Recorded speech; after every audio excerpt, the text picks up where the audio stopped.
If your goal is capital appreciation, there's no better place than London. You buy a house today, the next 3 years, 4 years, 5 years, probably go up by 50%. Have a deal also. The biggest misconception is people are not very good. Also, as well, people think is easy. Probably is not easy. Deal sourcing is not easy. You can't be broke and ignorant. I'm a strong believer in that. You go choose which one that you are. You can control your thoughts. You can control the things that you want, but you have to be intentional about it. Comparison is the thief of joy. Even myself, I remember when I got started, I used to always compare myself.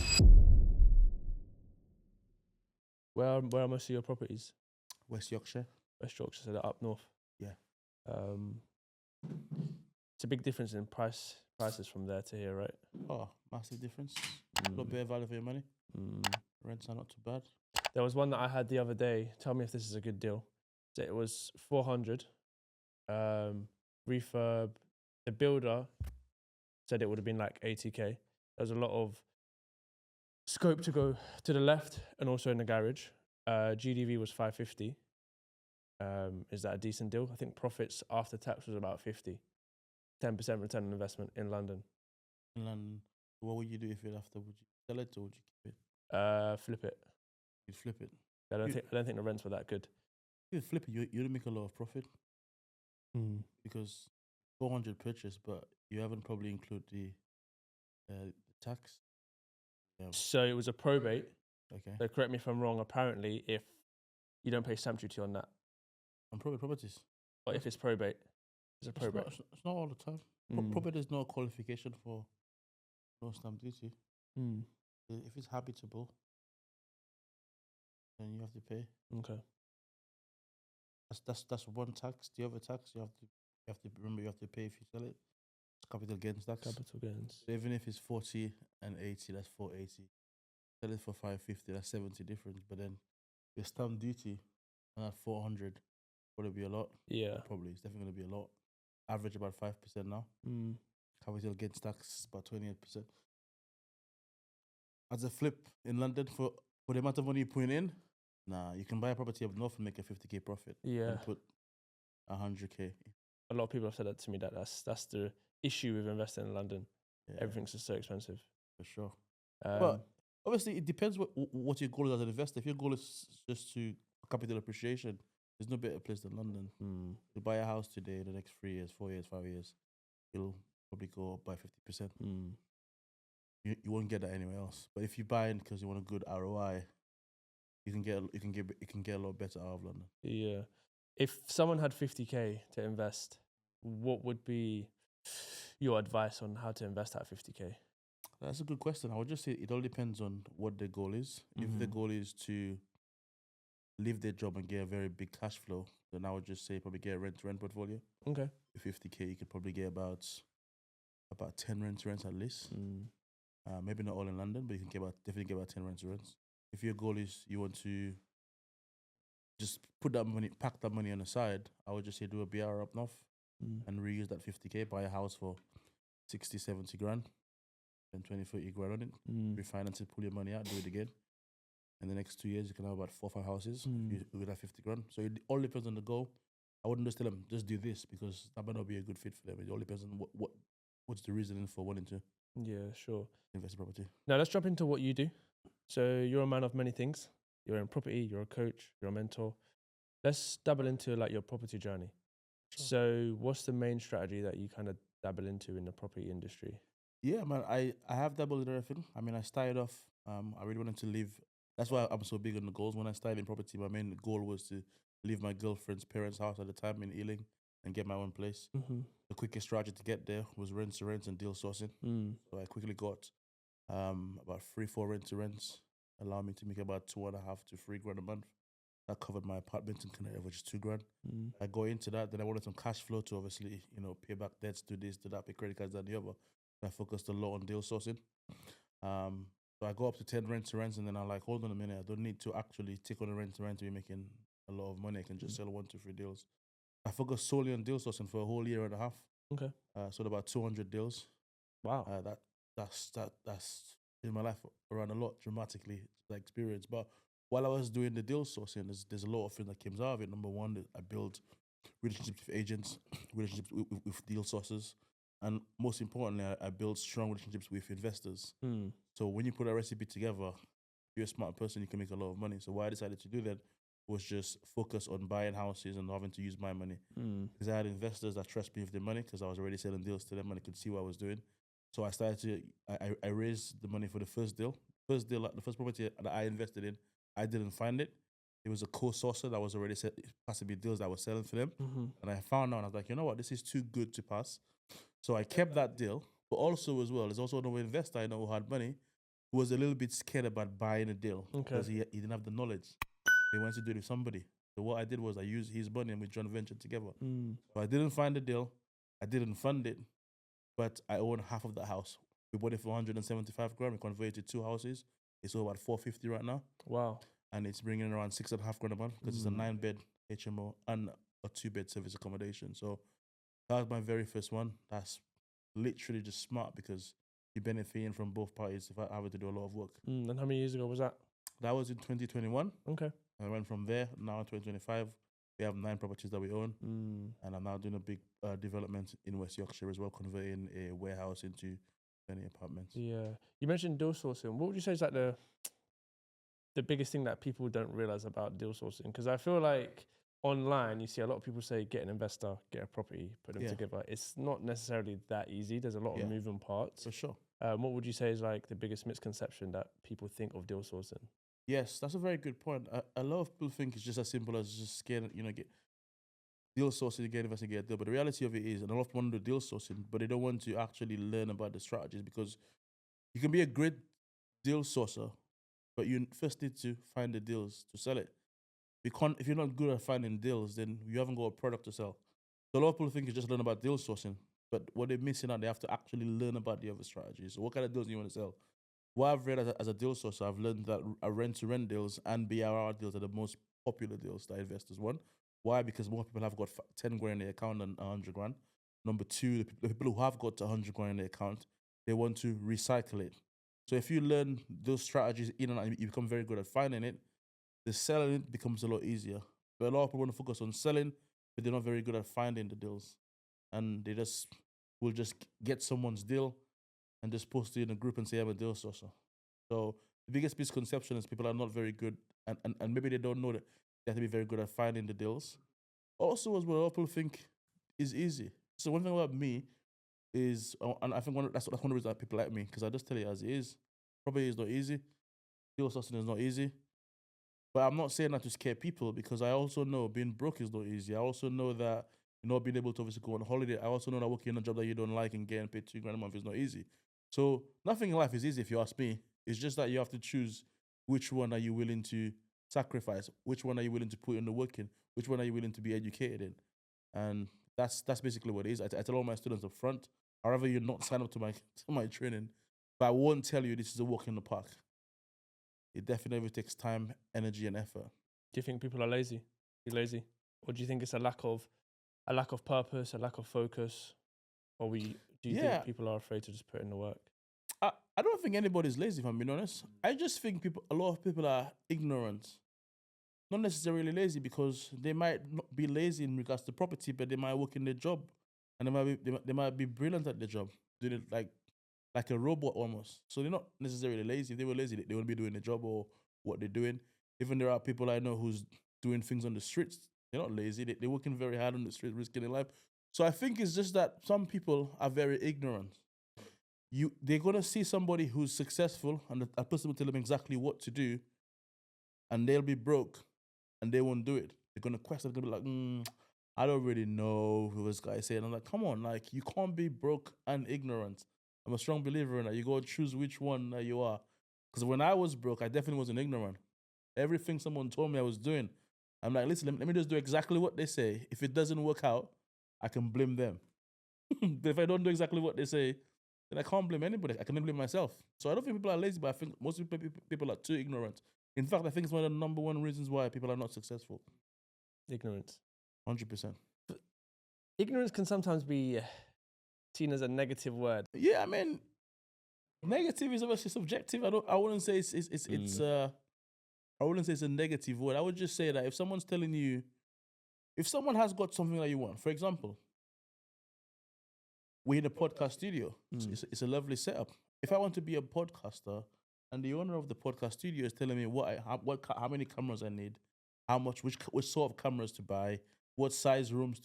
Like, why would I want to question what he's saying to me? I think that is ignorance. Like, someone's telling you what to do, and you know that it works because you can see the results, but you questioning it.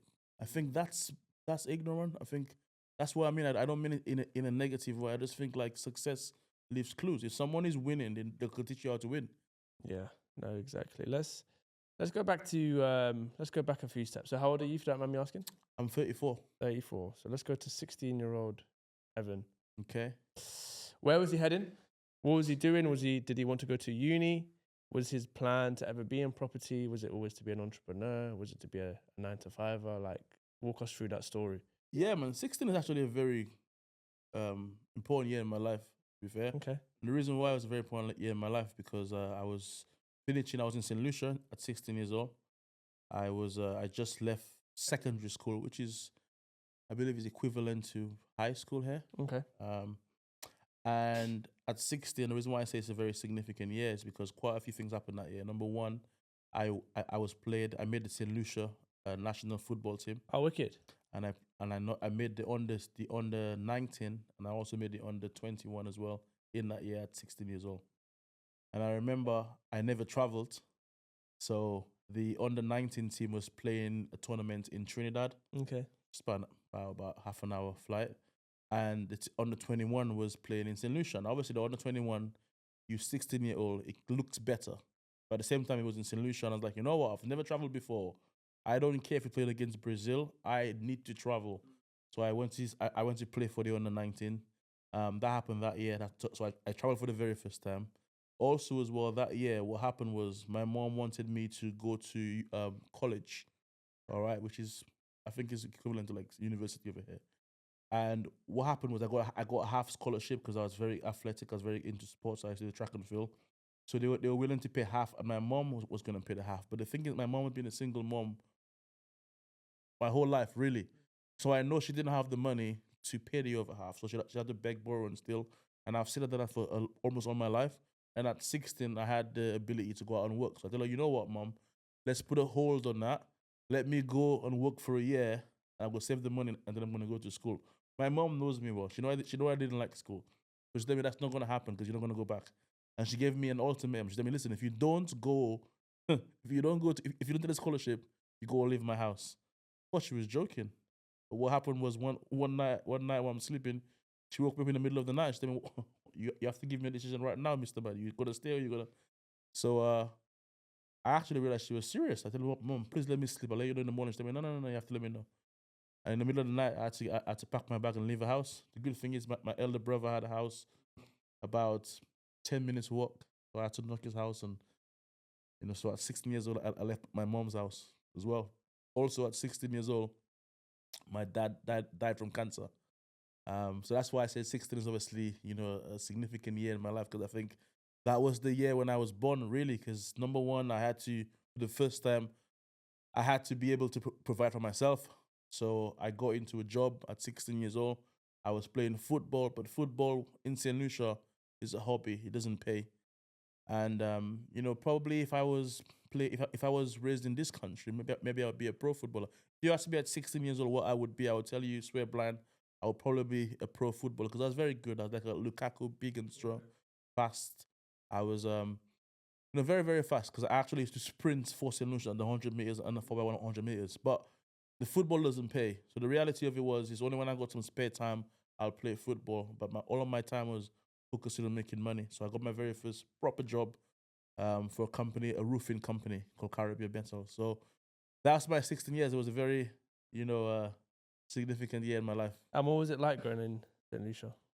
What was it like going to St. Lucia? St. Lucia is a very, it's a lovely place to grow up. And if I had an opportunity to change where I grew up, I wouldn't change it. Nice. I mean, if you asked me when I was 16, I probably would have changed it. Yeah. If you ask me now, I'll tell you no, I wouldn't change it because there's a lot of hardship I went through in St. Lucia. It's very hard for the average person to make it. You know what I mean? Job opportunities are very low.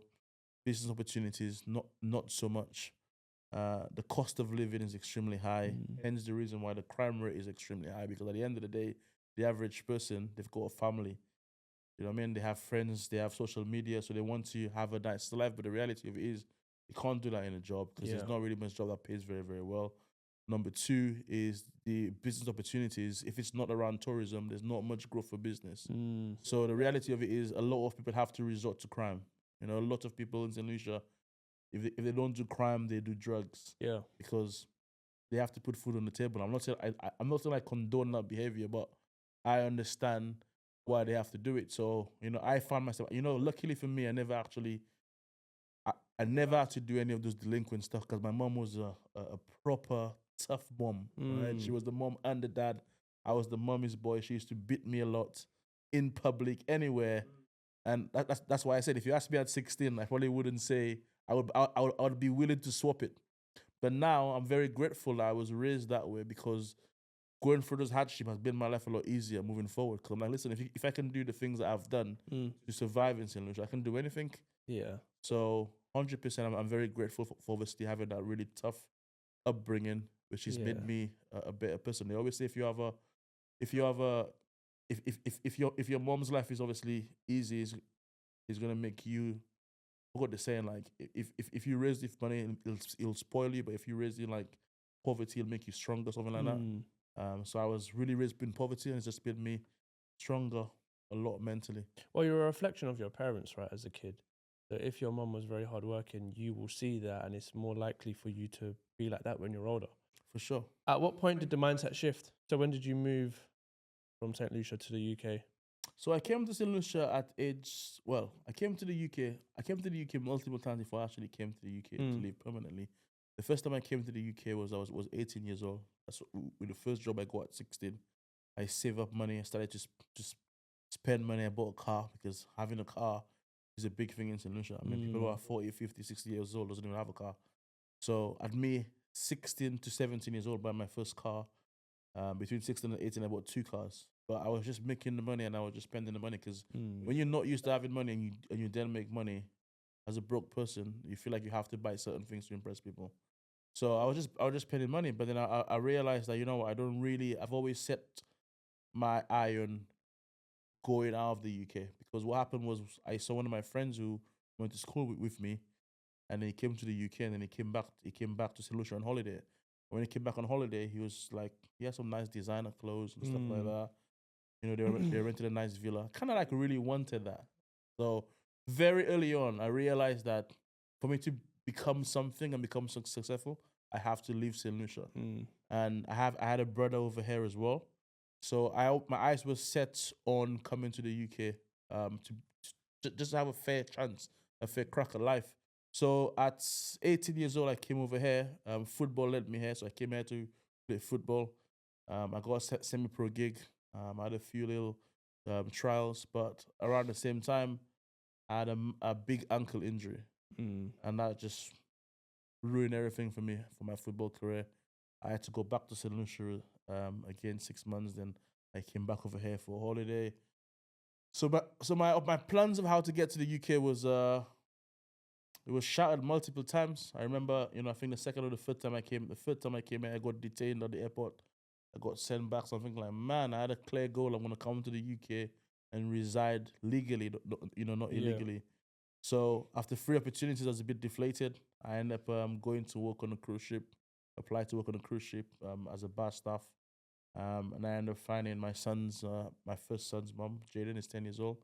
And for being with her, she basically helped me get my stay, because she's not English, but she's European. Yeah. And England was part of the EU at the time. And I was about 23, 24. No, I've been here for 12 years. I was 22. Okay. I was 22 years old when I came here 12 years ago. 12 years ago. Yeah. You think it's the best move that you've made? For sure, man. I think it's up there with some of the best moves I've made, because I wouldn't say I'm a much different. I'm probably different, but I would just say being in the UK has just given me it's just the right track. I feel like I've always been a Lamborghini. I've always been a Ferrari. I've always been a Porsche. Yeah. But I was riding on a rocky road that every 1 mile has got a speed bump. So the reality of it is, I may have been a Ferrari or a Porsche, but I could never test myself to my full potential because I'm on the wrong track. And I feel like the UK is like the autobahn where it's just clear road and I can just drive at 200 miles an hour. So I think, there are lots of people who are very skilled. Some of the best athletes I've seen are in the Caribbean. But the reality of it is there's not that many opportunities. Coming to the UK has just given me opportunities to just do anything that I wanted to do. Have you ever thought about, like, you mentioned the opportunity side, like being able to somehow, the talented people in St. Lucia or the Caribbean, allow them to shine? Obviously, because the situation is different from here to St. Lucia, right? Yeah. Have you ever thought about that? I don't know how you would do it, like being able to provide and give people opportunities in St. Lucia. For sure. It's funny that you say that because that's something that I'm currently working on. Okay, nice. One of the things I'm doing this year is something called Project 100. It's broken down into 2 stages. One is obviously I'm going to be helping 100 people become financially free in property this year. I've already started off, very, very well with that. And the second one is I'm going to be going to St. Lucia in July, and I'll be sending 100 kids to school, right? Nice. Because when I was in St. Lucia, the basic stationery is like having a new pair of trainers was very rare, unless a family member came down and they had a pair of shoes and it happened to be the same size, and I begged them and I asked them. So that was a big thing, But the school bags was also a big one as well. I remember I didn't really have a proper school bag going to school until I saw one of my friends, came down on holiday. And his nickname is Naya. I still remember like it was yesterday.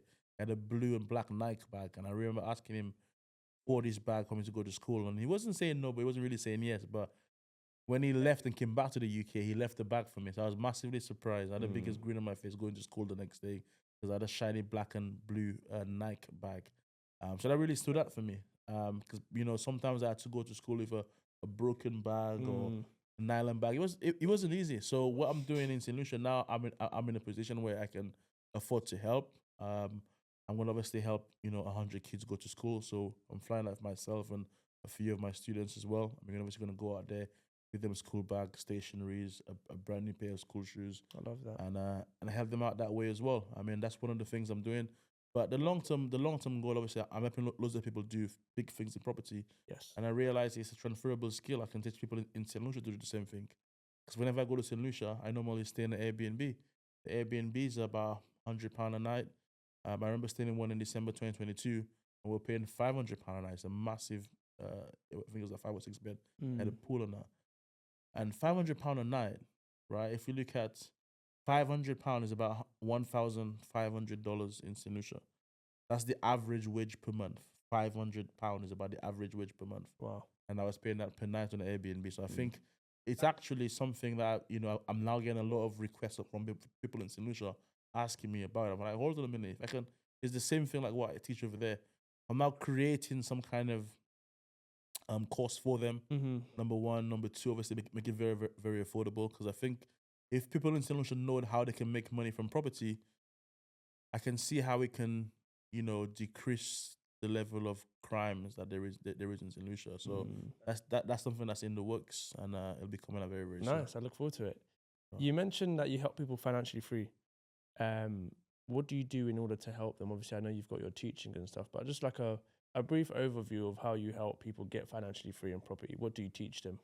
For sure, man. So I teach them the strategies that I learned to become financially free, which the quickest way to do it is with Fast Pound, which is one, you mentioned deal sourcing, and number two, which is obviously rent to rent. If someone that have got a bit of a startup, they can quickly get 1 or 2 rent to rents.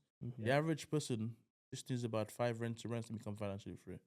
5 rent to rents. Let's just say you get minimum about £700. That's 3,500. That's more than the average wage in the entire of the UK. Now, some people will come in and get it done very, very quickly. I've got loads of students who's done that within a month. Some done it within 4 days. Some done it within 5 months. Some it's taking them a whole year. Everybody works at different pace. But I tell my students all the time, if it takes you a year, let's say it takes you 2 years, and you have a recurring income that surpasses your monthly expenses, which means you haven't got to go to a job, is it worth it? 100%. Because you can now go to work, but you can go to work from a place of want as opposed to a place of need. So that's basically the entry strategies to become financially free that I teach. Would you say that most of your students, because I know a lot of people struggle with comparing themselves to each other. Yeah. Would you say that's a big sort of factor that you find? Like you see, oh, this person's done it in 4 months, or taking me a year. Why is it taking me a year? Do you find that? Yeah, of course. And I always say comparison is the thief of joy. Damn right. Even myself, I remember when I got started, I used to always compare myself. Mm. A lot of people will be like, Evan, so I'm just, you inspire me so much. But for me, I wasn't happy because I'm looking at this guy over here. He owns 2 free houses and I haven't got it. Mm. And then when I had 2 free houses, I still wasn't happy. And I was like, that doesn't make sense. Why am I not happy? I'm getting some of the things I want. I wanted to have a car. I've got a car. I drive a Range Rover. Okay, cool. You go a Range. Now I drive a Lamborghini. It's like, whatever I do, I wasn't happy. Mm. So I learned, I personally got the recipe for it. And it's something I now teach my students, which is gratitude. Yes. One of the things I do regularly is I just jot down everything that I have in my life that I'm grateful for. Before I leave my house, I mean, I used to do it every single day. If I'm being honest, I don't do it every day now, but I do it most days. It's just literally just jot down and just read everything that I have that I'm grateful for. And what that does, that puts you in a state of happiness. And your brain, it's impossible to be happy and sad at the same time. So if you intentionally and deliberately put yourself in a happy mood, whatever happens during the day, you can just deflect it. Because some people are mad and upset about certain things. It's not the certain thing, it's more about the state that they're in. Mm. For example, if I'm happy now, and let's just say my coffee falls down, I go, cool, I'll get another one. But if I'm not in a good state, someone has already pissed me off, and then my coffee, I'm like, I start screaming and shouting, this freaking coffee. Like, it's all about your state. So if you can intentionally put yourself in a positive state, whatever happens during the day, can brush you off. Mm-hmm. So that's something that's one of the things that I teach my students. I always tell them, don't compare yourself with anybody, because a lot of the time you watch someone on social media and you'll compare their day 365 with your day one. It's not the same. Mm. And if you understand that, what happens is it gives you motivation to do some of the things that you wanted to do. When I started off, obviously coaching people, I started training people. There were loads of other people doing it. I could have easily be like, you know what, I don't want to do it because this person's going to crush me. This person's better than me. But that was my calling. God has given me all of the signs that this is what you're meant to be doing. I just put my head down. I remember doing events, and sometimes there were like 3 people in the room. There were 2 people in the room. And I remember saying, you know what it is? I'm going to deliver this the exact same way with 3 people. So I just had the event just gone. Yesterday was the last day with about 65 people in the room. So I had the vision. I'll start off with 3, but one day they're gonna be 50 on a regular basis. So I always say, like, comparison is the worst thing that you can obviously do. Just be very grateful for what you have, and that is actually a number 1 multiplier to get more. So if you just be grateful with what you have, God will put more things on your plate to be grateful for. They say that gratitude is the highest form, like the highest energy, right? Level of frequency that you can be at. For sure.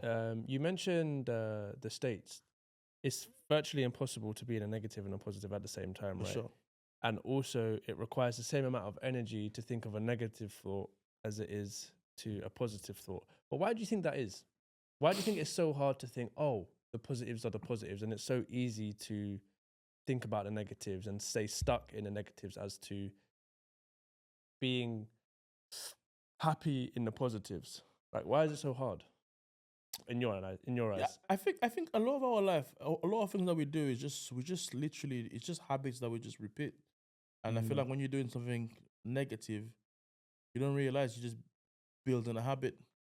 And that's why it's obviously, I think it's very, very hard, because you'll do something bad today and then you do it tomorrow, you do it. So now you built a habit.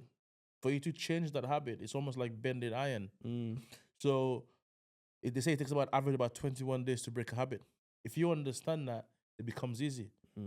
So you want to obviously, I don't know, start doing boxing. Of course, on the first day you go, you're gonna get battered. You're gonna be like, what the hell am I doing with my life, right? But if you do it consistently for after 21 days, you would be doing it on autopilot. And it's the same thing. Like, if you're a negative person, you won't be positive tomorrow. But if you start off just today and you write down 2 things that you're grateful for, tomorrow you just read it, you add 1 more thing to it. You do that consistently for 21 days. After 21 days, you'll see a complete change in the way that you are. I don't think anything happens overnight. Everything takes time. You have to just be willing to go through the waves. Yeah. You feel like too many people focus on the future instead of the present.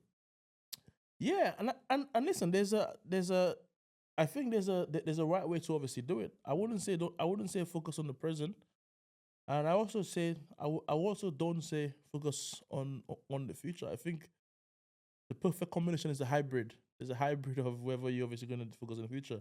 I always say, you set a goal of where you want to be. That's your vision, but then you have to act now in order to get there. If you just focus on where you are, a lot of people make decisions just based on where they are.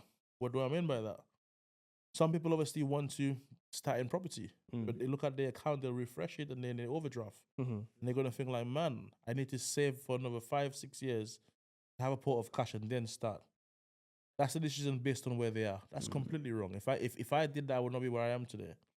But it's also wrong to think like I'm only going to obviously just think of the future. Like I want to be doing property development, but then your finances doesn't allow you to do property development. You go into courses instead of doing a rent course to become financially free.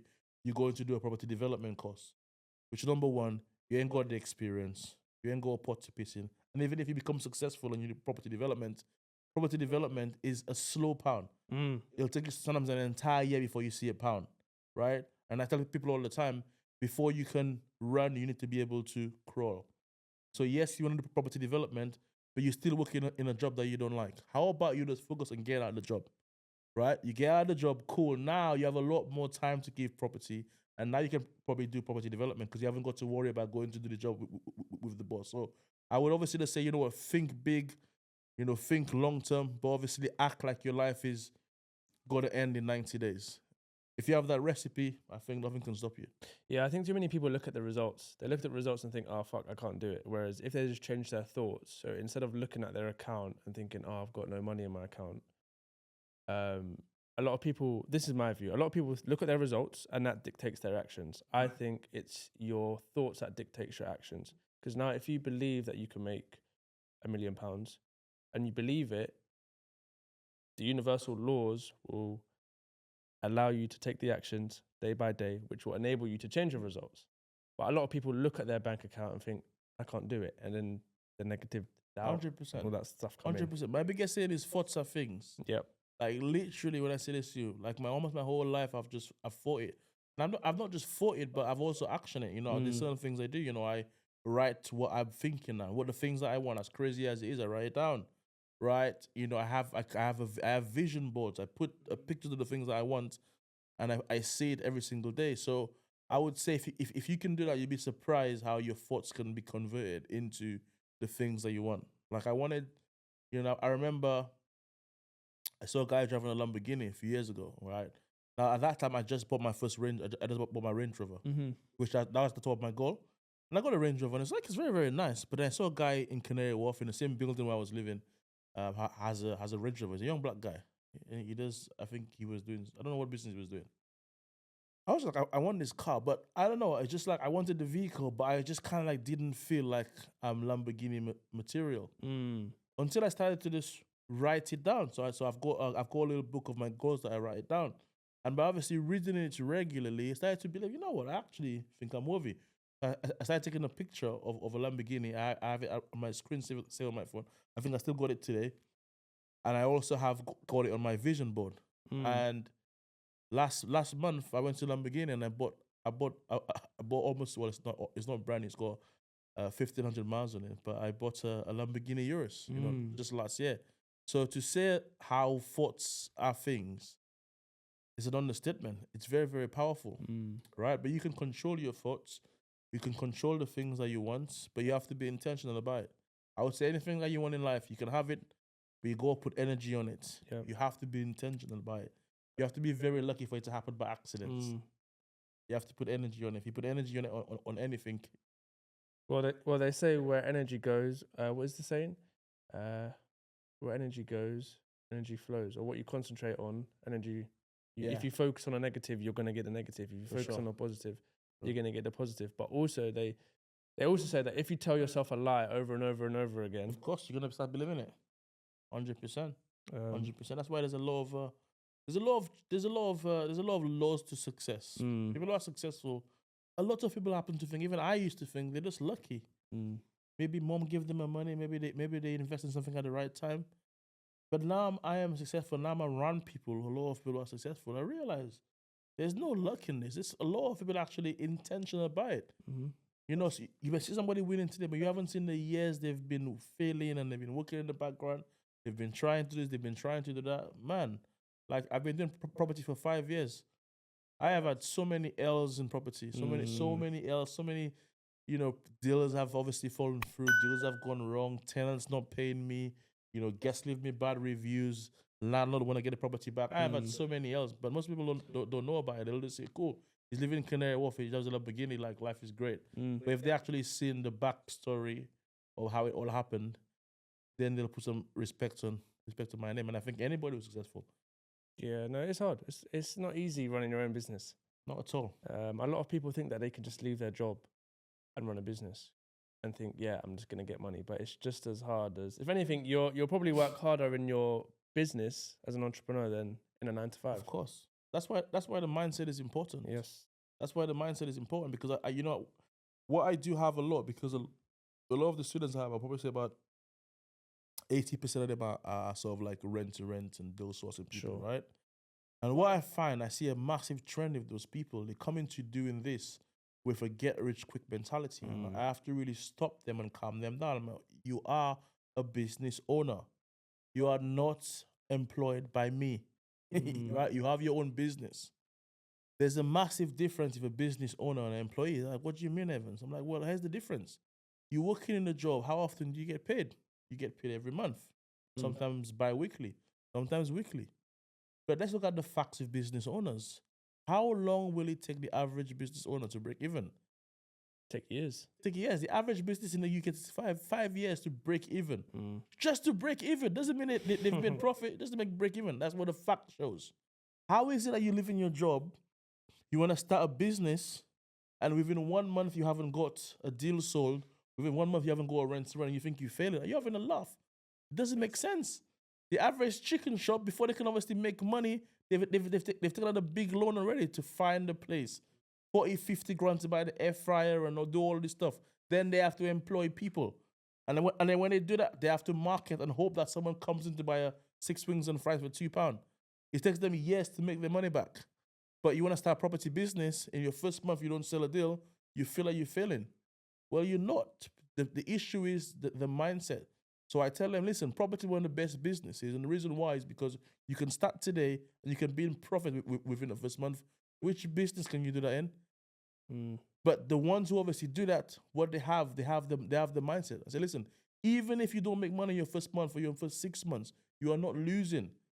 You are running a business. You have to bear in mind it takes time. You know, I had one of my students that came to me the other day, and that's in October.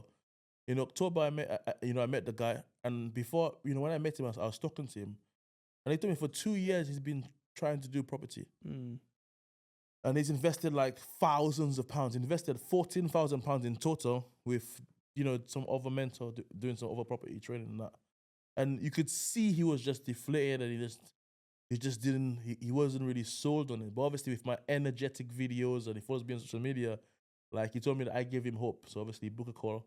I actually took the call myself when I spoke to him. His name is Leopold.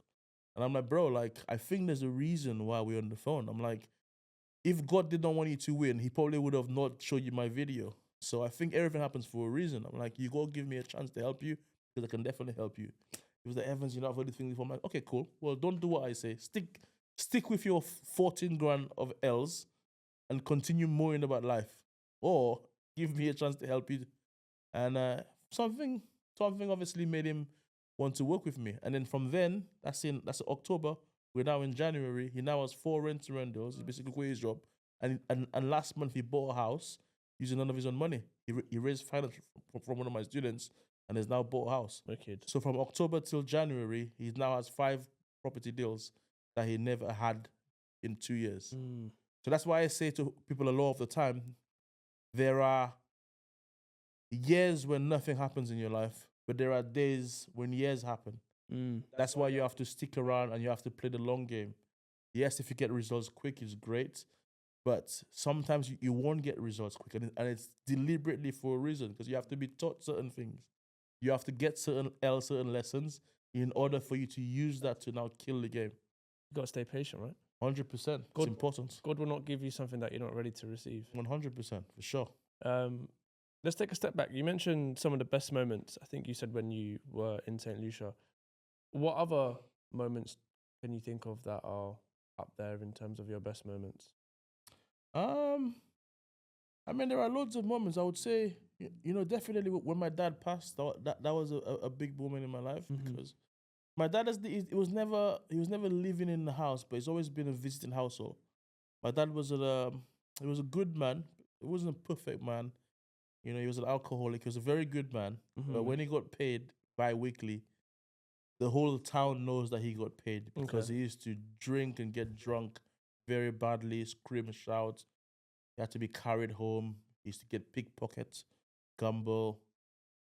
But that happened on the weekend that he got paid. As soon as the money finishes, he's the best man in the world. He's around the house, iron for me, scrub my shoes, cook for me. So I was really connected to my dad, especially like when your dad doesn't live with you. When he comes, it just feels like someone special. So because sometimes when you leave your parents, you don't really respect them the same way because you see them every single day. Yes. So like my dad, I didn't see him every single day. So whenever he came, I was just so happy, right? So when he passed away when I was 16, it was a massive. I felt like there was a massive hole, in my life, because my mom obviously has has 4 boys, and she's busy being a mom, but she's also busy being a dad for all of us as well. She's busy providing. She never really had a job. She was an entrepreneur. One minute she's obviously cleaning somebody's house. She's a cleaner. In the evening, she's dragging me to someone's big house, babysitting the kids. Then we're gonna go to a funeral. She's a florist. She's making flowers. So with my mom, like, she dragged me from pillar to post, doing multiple different jobs as an entrepreneur. So I learned a lot of my entrepreneurships from her.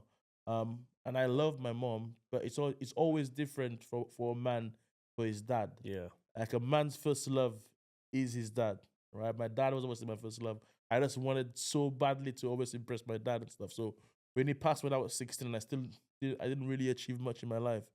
Number one, I felt like I felt a little bit like a failure. But number two, I kind of like felt alone, in my life, because I always say that as a man, like, you have to be there for your kids. Their mom can never do what you can do as a dad, right? So when my dad died, my mom really tried, and she's phenomenal, but she wasn't my dad. So that was a massive moment in my life. That's the day I had to become a man, because I had to now be a man for my mom and also my family. And I think that's when I actually really did some big moves and get a job, and had to move out and really think for myself. So I think it was a pivotal moment in my life. What was the biggest lesson that your dad taught you? What's the biggest lesson that my dad taught me? One of the things that my dad always taught me, my dad was never rich, but he's never been an envious person. And he always told me that never get jealous of anything that somebody has. He says to me, if somebody's got something, it's probably because they've been doing that thing a bit longer than you. And number two, they know something that you don't know. So they're a little bit ahead of you in regards to time and knowledge.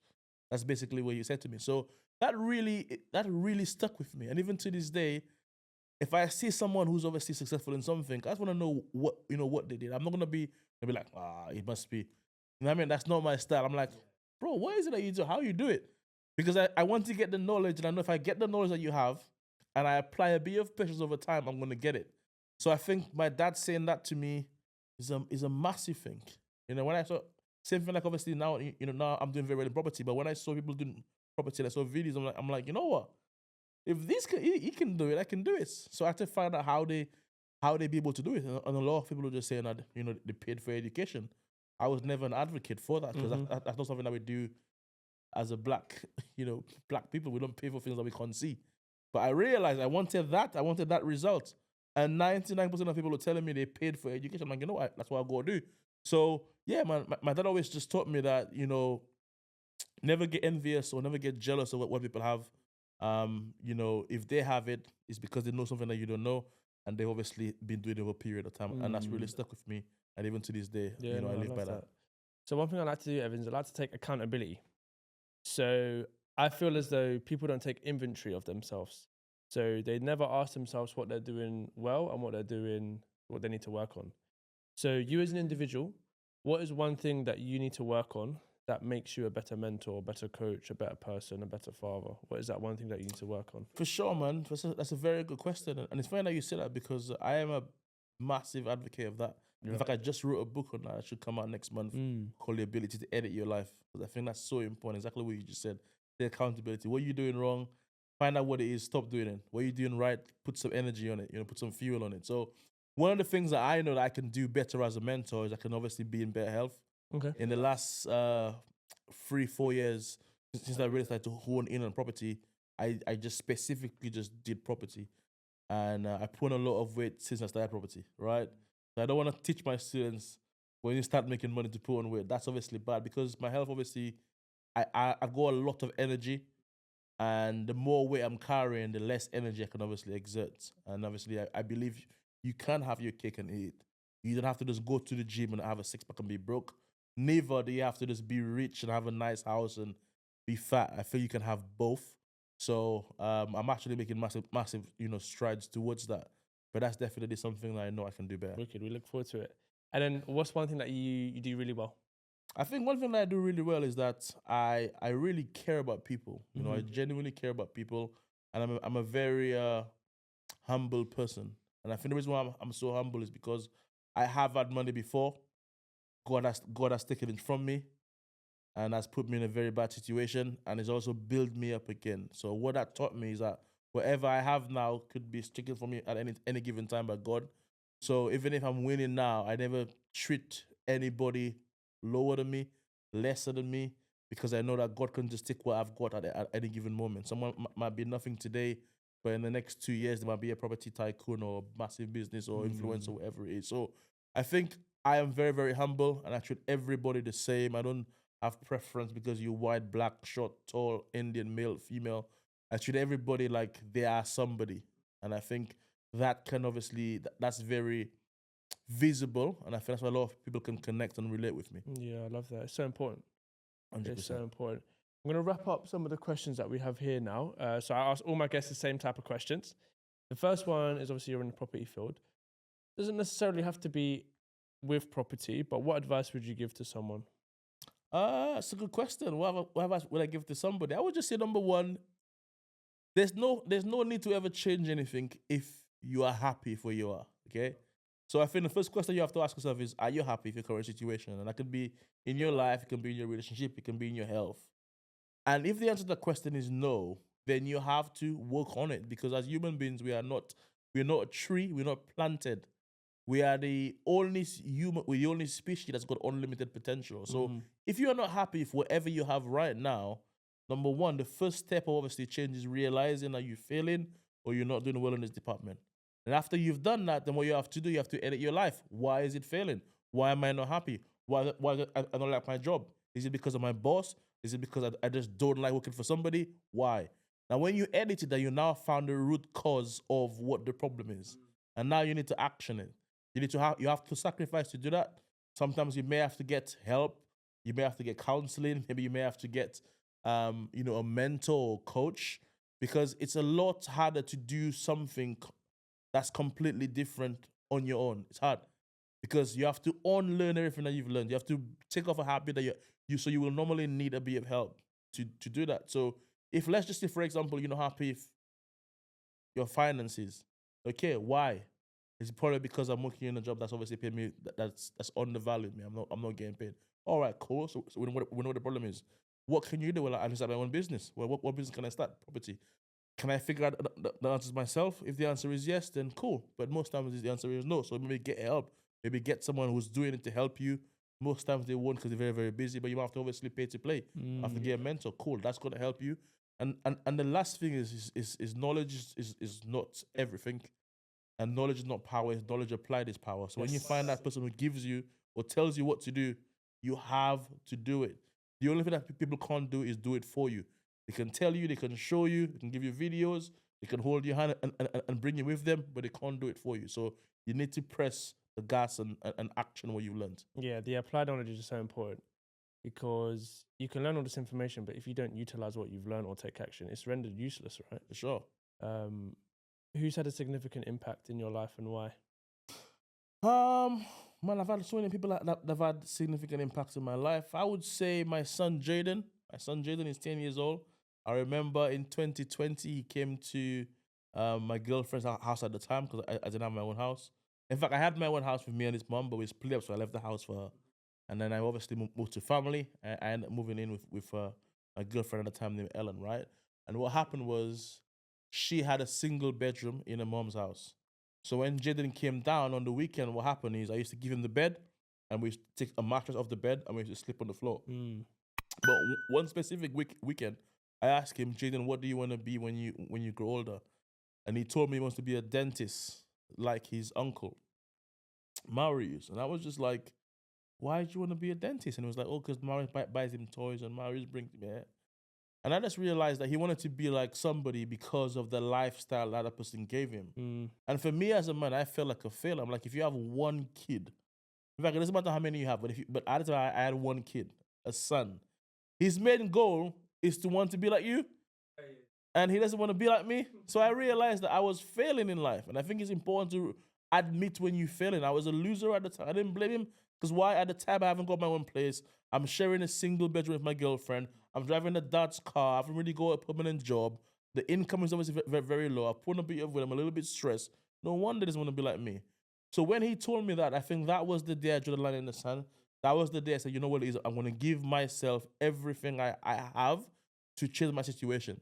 And if I don't change it successfully, at least he's going to feel good because he can see that his dad is trying to do all this stuff, right?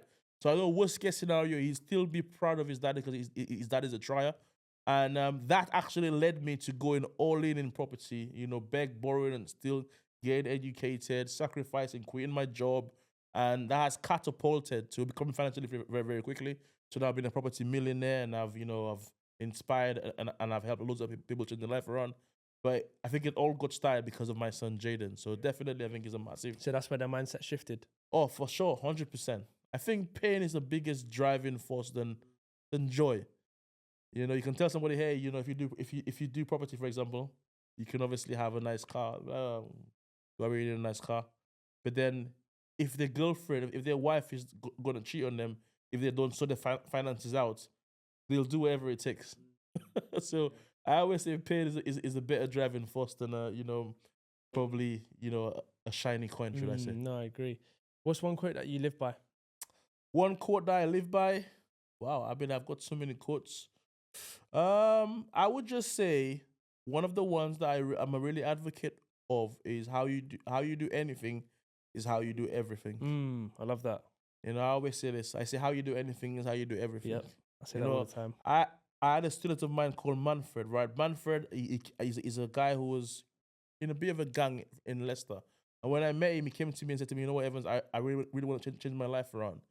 But I want to do your training, but I haven't got the funds. And I was just like, listen, why do you change your life around? Because tell me, there was a near-death experience that happened. I'm like, if you don't it's not so much the knowledge, but if you don't change the experience, Manfred, what do you think is going to happen? What's likely to happen? I was like, well, boy, the reality of it is it's probably hospital. I may get shot or stabbed, or I may die, so I may go to the cemetery, or I may be imprisoned. And I was like, how bad do you want it? It's like, bro, I'll do anything. I'm like, well, listen, you got to raise the money to obviously do the training. He's like, oh, what do we know? I'm like, well, how bad do you want it? But I told him, listen, if you can successfully raise the money to get trained, what happens is when you find property deals, you will have that muscle of raising money. And so said, so done. He raised the money for the training. And that was about 8 to 10 months ago. Now Manfred has got 10 properties. And all of those properties, he raised all of the money for it. So I always say how you do anything is how you do everything. If you can successfully do this, you can prove this or that you can do it again. So I would just say the small things are important. One of the things that I do as well to make me such a very good, I would say coach is because I can give myself a command and I can do it. But I didn't start off doing the big things I'm doing now. I started off just write it down, today I'm going to go for a 1K walk. Or for today I'm going to send 10 texts to a landlord. Just write something small down and just do it. Because the one person you can never lie to is yourself. You can try and please everybody, but it's a facade. When you go to bed at night, you'll never be able to sleep peacefully. So I would say if you can self-love and self-respect yourself, then you can build something major. So how you do anything is how you do everything is a massive quote that I live by. You mentioned when you tell yourself a command, you do it. For sure. That's discipline, right? For sure. So 100%. you've got very strong discipline. And I think For sure. a lot of people lack discipline, in which they need to, they tell yourself you're going to call 10 landlords, do it. If you tell yourself you're going to do 10 reps at the gym, do it. Yeah. That builds that self-discipline. It calibrates your mind. 100%. Last question for you, Evans, is obviously the podcast is called The Endless Race. I feel like we're all running this endless race called life. When you hear that phrase, endless race, what does that mean to you in relation to like life? When I had the endless race, man, that's a very good one. So you said obviously we're running this endless race called life. Yeah, I think I think I do agree with you. I think we obviously running this endless game, and a lot of the things that we do on a daily basis are gonna repeat itself. I think we live our lives on autopilot. We literally live the same day 365 times and call it a year. And at the end of the year, say Happy New Year. The results that a lot of people are getting in life is endless because they're doing the same thing over and over and over and over again. So I would just say, your habits are obviously endless. Yes, exactly. If you want to change your results, you go change your habits, and then your habits will eventually lead to better results. And it doesn't stop there because there's endless successes, there's endless failures, there's endless opportunities. For sure. And also, you're running your own race. Don't compare yourself to what anyone else is doing. Agreed. But Evans, it's been a pleasure having you on. Where can the people find you? If anybody wants to find me, I'm on social media, Instagram, YouTube, TikTok. My name is Evans Willie, EVANS. On Instagram is Evans J Willie, J for Juliet, WILLIE. That's my Instagram handle. Just reach out. I'm very good with my DMs. And yeah, man, I'll be happy to help and pour into people. Perfect. Evans, it's been a pleasure. Guys, see you on the next episode. Thank you. Appreciate it.